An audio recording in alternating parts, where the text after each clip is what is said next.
Good evening friends. आज के update कुछ इस प्रकार से। आज हम सबसे पहले शुरुआत करेंगे पाकिस्तान से। पाकिस्तान की खुफिया एजेंसी आईएसआई ने एक बार फिर से भारत के खिलाफ दुष्प्रचार करना शुरू कर दिया है। आईएसआई के किराए के agent social media website x से लेकर यूट्यूब तक पर भारत के नागरिक अजीत जॉन जोशुआ के खिलाफ दुष्प्रचार तेज कर दिया है। पाकिस्तानी दावा कर रहे हैं कि अजीत जॉन जोशुआ भारतीय खुफिया एजेंसी रॉ के एजेंट हैं और पाकिस्तान के अंदर आतंकी घटनाओं को अंजाम दे रहे हैं और बलूचों को भड़का रहे हैं। पाकिस्तानी सेना की इस चाल का भारत ने करारा जवाब दिया है।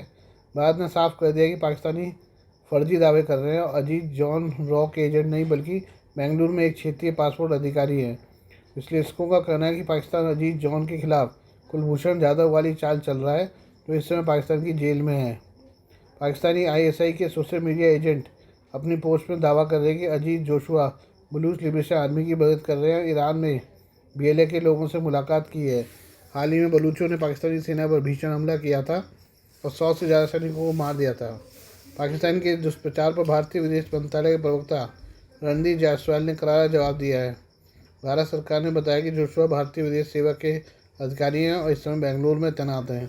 जोशुआ ने साल 2014 में भारतीय विदेश सेवा का ज्वाइन किया था और इस समय वो क्षेत्रीय पासपोर्ट कार्यालय बेंगलुरु में तैनात हैं। पाकिस्तान के सूचना मंत्री जॉन अचजई ने भी दावा किया कि जोशुआ रॉ के एजेंट है और ईरान में भारतीय खुफिया एजेंसी का काम को देखते हैं। वहीं एक्स पर भारत विरोधी पाकिस्तानी सेना के दुष्प्रचार को फैलाने के लिए कुख्यात अल्फा इंटेल ने लिखा, रॉ अधिकारी अजीत जॉन जोशुआ की ईरान में पहचान हुई है। अजीत रॉ के एक सीनियर अधिकारी हैं और उन्हें विदेश सेवा में नाम के लिए शामिल किया गया है। अजीत इस समय ईरान में हैं। अजीत ने हाल ही में बीएलए कमांडर बशीर जेब और अल्लाह नजर से मुलाकात की है ताकि ईरान पाकिस्तान की सीमा पर आतंकी गतिविधियों को भड़काया जा सके। असल में पाकिस्तान लंबे समय से आरोप लगाता रहा है कि भारत बलूचिस्तान में आतंकवाद को भड़का रहा है और बीएलए को मदद दे रहा है। बीएलए के लोगों ने चीनियों पर हमला किया है। भारत सरकार ने पाकिस्तान के इस दावे को पुरजोर तरीके से खारिज किया है। विश्लेषकों का कहना है कि आईएसआई कुलभूषण जाधव 2.0 दोहराने की तैयारी कर रही है ताकि भारत को दुनिया भर में बदनाम किया जा सके। कुलभूषण जाधव भारतीय नौसेना के पूर्व अधिकारी हैं और साल 2016 से ही वो पाकिस्तानी सेना की हिरासत में हैं। कुलभूषण ईरान में अपना काम करते थे और वहीं से उनका आईएसआई ने अपहरण कर लिया था। पाकिस्तान की एक सैन्य अदालत ने भारतीय नागरिक कुलभूषण जाधव को मौत की सज़ा सुनाई है। भारत इसके खिलाफ इंटरनेशनल कोर्ट ऑफ जस्टिस का दरवाज़ा खटखटाया है। पाकिस्तान का दावा कि जाधव एक रॉ एजेंट है। कोर्ट ने जाधव की मौत की सज़ा निलंबित कर दी है। आइए हम बात करें अमेरिका की। अमेरिका ने फिलीपींस को F-16 लड़ाकू विमान बेचने के फैसले को मंजूरी दी है। इस डील के तहत 5.58 अरब डॉलर में अमेरिका से फिलीपींस को 20 F-16 जेट मिलेंगे। यह ऐसे समय में आया है जब फिलीपींस का पड़ोसी चीन के साथ तनाव बढ़ रहा है। अमेरिका और फिलीपींस सहयोगी हैं। फिलीपींस की सुरक्षा को मजबूत करने के लिए वाशिंगटन ने इस सौदे को सहमति दी है। फिलीपींस को 20 F-16 जेट के साथ इनके उपकरण भी इस समझौते में अमेरिका से मिलेंगे। एक्सपर्ट का मानना है कि इससे फिलीपींस की वायुसेना की क्षमता बढ़ेगी और वह समुद्री क्षेत्र में बेहतर निगरानी कर पाएंगे। फिलीपींस ने हाल ही में भारत से ब्रह्मोस मिसाइल भी खरीदी हैं। अमेरिकी विदेश विभाग ने कहा कि उसने फिलीपींस के साथ F-16 जेट बिक्री सौदा दोनों देशों के बीच हुई संधि के तहत किया है। विदेश विभाग ने अपने बयान में कहा कि यह बिक्री एक रणनीतिक साझेदार की सुरक्षा में सुधार करेगी, जो दक्षिण पूर्व एशिया में राजनीतिक स्थिरता के लिए महत्वपूर्ण शक्ति है। अमेरिका का F-16 बहु भूमिका वाला लड़ाकू विमान है। यह जेट हवा से हवा में और हवा से सतह पर हमले में खुद को साबित कर चुका है। अमेरिका के फिलीपींस को F-16 जेट देने का मकसद एशिया में चीन विरोधी ताकतों को मुकाबला करना है। फिलीपींस और चीन के बीच दक्षिण चीन सागर में लंबे समय से टकराव चल रहा है। बीजिंग इस महत्वपूर्ण जलमार्ग के पूरे हिस्से पर अपना दावा करता है। हालांकि एक अंतर्राष्ट्रीय अदालत ने इस दावे को खारिज कर दिया है। अमेरिका के इस क्षेत्र में अपनी उपस्थिति को मजबूत करते हुए चीन के बढ़ते प्रभाव को रोकने की कोशिश में है। फिलीपींस को हाल ही में भारत से ब्रह्मोस मिसाइल भी मिली है। फिलीपींस ने ब्रह्मोस खरीदने के लिए 2022 में भारत से डील की थी। भारत ने इसी साल मिसाइल की पहली खेप फिलीपींस को सौंपी है। फिलीपींस भारत से ब्रह्मोस मिसाइल खरीदने वाला पहला एशियाई देश है। ब्रह्मोस एक सुपरसोनिक क्रूज मिसाइल है जिसे भारत और रूस ने मिलकर बनाया है। ब्रह्मोस दुनिया की सबसे तेज़ क्रूज मिसाइल है। इसे ज़मीन, समुद्र, हवा से लॉन्च किया जा सकता है। ये 290 किलोमीटर तक के लक्ष्य को भेज सकती है। इसकी रफ्तार 2900 किलोमीटर प्रति घंटा है। ऐसे में किसी भी देश की सेना के लिए एक असरदार हथियार है। वहीं F-16 भी दुनिया का ताकतवर जेट है। जाहिर है कि इन हथियारों के होते हुए फिलीपींस से भिड़ना चीन के लिए आसान नहीं होगा। ये चीनी सेना के साथ राष्ट्रपति शी जिनपिंग की भी टेंशन बढ़ाएगा। आइए हम बात करें इसराइल की। इसराइल के रक्षा मंत्री इसराइल कैट्स ने बुधवार को गाज़ा में सैन्य अभियान के बड़े विस्तार की घोषणा की है। इस अभियान के दौरान गाज़ा के एक बड़े हिस्से पर कब्जा करने की योजना है ताकि उन्हें इसराइल के सुरक्षा क्षेत्रों में शामिल किया जा सके। बयान में कैट्स ने कहा है कि अभियान में युद्ध क्षेत्रों से गाज़ा की आबादी को बड़े पैमाने पर निकालना भी शामिल होगा। हालांकि उन्होंने ज़्यादा जानकारी साझा नहीं की। बयान के अनुसार सैन्य अभियान का विस्तार आतंकवादियों आतंकी ढांचे के क्षेत्र को कुचलने और साफ करने के लिए किया जाएगा, जबकि बड़े क्षेत्रों पर कब्जा किया जा सके।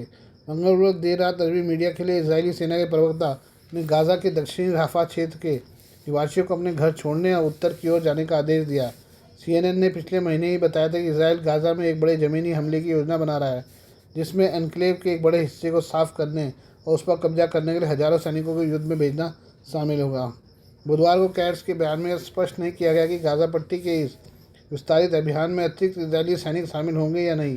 ये घोषणा ऐसे समय में की गई है जब इसराइल ने गाज़ा पट्टी पर हवाई बमबारी जारी रखी है। नासिर अस्पताल और खान यूनिस में यूरोपीय अस्पताल के अधिकारियों के अनुसार दक्षिणी गाज़ा में रात भर इजरायली हमलों में कम से कम 17 लोग मारे गए, जबकि दर्जनों घायल हो गए। नासिर अस्पताल के अनुसार मारे गए लोगों में कम से कम 13 लोग, जिनमें महिलाएं और बच्चे शामिल हैं। मरने वाले लोग राफा क्षेत्र से विस्थापित होने के बाद एक आवासीय घर में शरण लिए हुए थे। अल अवदा अस्पताल के अनुसार 2 लोग मध्य गाज़ा में एक अलग हमले में मारे गए। इसराइल ने 2 सप्ताह पहले गाज़ा पर अपना आक्रमण फिर से शुरू किया है, जिससे हमास के साथ 2 महीने पुराना युद्ध विराम टूट गया है। इसराइल ने पहले से ही गाज़ा में मानवीय सहायता की पूरी नाकेबंदी कर दी थी। इसराइल ने चेतावनी दी है कि उसके सैनिक गाज़ा के कुछ हिस्सों में तब तक अस्थायी रूप से मौजूद रहेंगे जब तक कि शेष 24 बंदूकों की रिहाई नहीं हो जाती, जिनके बारे में माना जाता है कि वे अभी भी जीवित हैं। तब से एन्क्लेव में सैकड़ों फिलिस्तीनी मारे जा चुके हैं। इस बीच संयुक्त राष्ट्र ने चेतावनी दी है कि गाज़ा पट्टी में खाद्य आपूर्ति समाप्त हो रही है। इजरायली सेना के नए chief of staff lieutenant general याल जमीर के नेतृत्व में इजरायली सेना पिछले कई सप्ताह से गाज़ा में बड़े पैमाने पर अभियान की योजना बना रही है। इस तरह के निर्णय से इजरायली सेना इस क्षेत्र पर कब्जा कर सकती है और वर्षों तक विद्रोहियों से लड़ सकती है, लेकिन गाज़ा में लंबे समय तक आक्रमण करने से इजरायली जनता का कड़ा प्रतिरोध भी हो सकता है, जिनमें से अधिकांश लोग युद्ध की वापसी के बजाय बंदूकों की रिहाई के लिए समझौते की मांग कर रहे हैं। आइए हम बात करें चीन की। चीन ने एक बार फिर भारत की ओर दोस्ती का हाथ बढ़ाया है। चीन के राष्ट्रपति शी जिनपिंग ने मंगलवार को कहा कि चीन और भारत को और अधिक निकटता से मिलकर काम करना चाहिए। दोनों देशों के रिश्ते को ड्रैगन हाथी टैंगो का रूप लेना चाहिए। ये हमारे प्रतीकात्मक जानवरों के बीच नृत्य है। राष्ट्रपति द्रौपदी मुर्मू को चीन भारत के राजनयिक संबंधों की शुरुआत की 75वीं वर्षगांठ पर बधाई संदेश में चीनी राष्ट्रपति ने यह बात कही। इस मौके पर राष्ट्रपति मुर्मू ने भी चीनी राष्ट्रपति को बधाई दी है। शी जिनपिंग ने कहा कि पड़ोसियों को शांतिपूर्ण ढंग से सह अस्तित्व के तरीके ढूंढने चाहिए। वह प्रमुख अंतर्राष्ट्रीय मामलों में संचार और समन्वय को बढ़ाने, सीमावर्ती क्षेत्रों में संयुक्त रूप से शांति की रक्षा करने के लिए तैयार है। राष्ट्रपति शी ने मुर्मू को भेजे अपने संदेश में कहा कि चीन और भारत दोनों प्राचीन सभ्यताएं, प्रमुख विकासशील देश और वैश्विक दक्षिण के महत्वपूर्ण सदस्य अपने अपने आधुनिकीकरण प्रयासों के महत्वपूर्ण चरण में हैं। चीन भारत संबंधों का विकास दर्शाता है कि चीन और भारत के लिए पारस्परिक उपलब्धि के भागीदार बनना और ड्रैगन हाथी टैंगो को साकार करना सही विकल्प है, जो दोनों देशों और उनके लोगों के मौलिक हितों की पूरी तरह से रक्षा करता है। पीटीआई के मुताबिक राष्ट्रपति द्रौपदी मुर्मू ने कहा कि स्थिर, पूर्वानुमानित और मैत्रीपूर्ण द्विपक्षीय संबंध से दोनों देशों और विश्व को लाभ होगा। इसके अलावा चीनी प्रधानमंत्री ली कियांग और प्रधानमंत्री नरेंद्र मोदी ने भी बधाई संदेशों का आदान प्रदान किया है।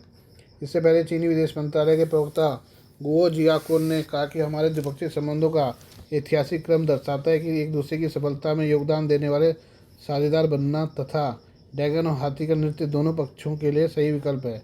गुओ ने कहा कि दोनों देशों के नेताओं के रणनीतिक मार्गदर्शन में चीन द्विपक्षीय संबंधों को रणनीतिक और दीर्घकालिक परिप्रेक्ष्य में देखने और संभालने के लिए भारत के साथ काम करने के लिए तैयार है। दोनों देशों को प्रमुख अंतर्राष्ट्रीय मामलों में संचार और समन्वय को मजबूत करना चाहिए, सीमावर्ती क्षेत्रों में संयुक्त रूप से शांति बनाए रखना चाहिए और चीन भारत संबंधों को सुदृढ़ और स्थिर विकास के पथ पर आगे बढ़ना चाहिए। भारत और चीन ने पिछले साल बातचीत के बाद एक समझौते के तहत पूर्वी लद्दाख के अंतिम 2 टकराव बिंदुओं देपसांग और डेमचौक से सैनिकों की वापसी सुनिश्चित की है, जिससे पिछले 4 साल से अधिक समय से दोनों देशों के बीच चल रहा तनाव बहुत हद तक कम हो गया है। समझौते को अंतिम रूप देने के बाद मोदी और शी ने 23 अक्टूबर को कजान में वार्ता की। बैठक में दोनों पक्षों ने विभिन्न स्तरों पर बातचीत फिर से शुरू करने का निर्णय लिया। इसके बाद राष्ट्रीय सुरक्षा सलाहकार अजीत डोभाल ने वांग से 18 दिसंबर को बीजिंग में 23वीं विशेष प्रतिनिधि की वार्ता की। Please do like, share, and subscribe this channel of mine, news, views, and analysis by Prakash.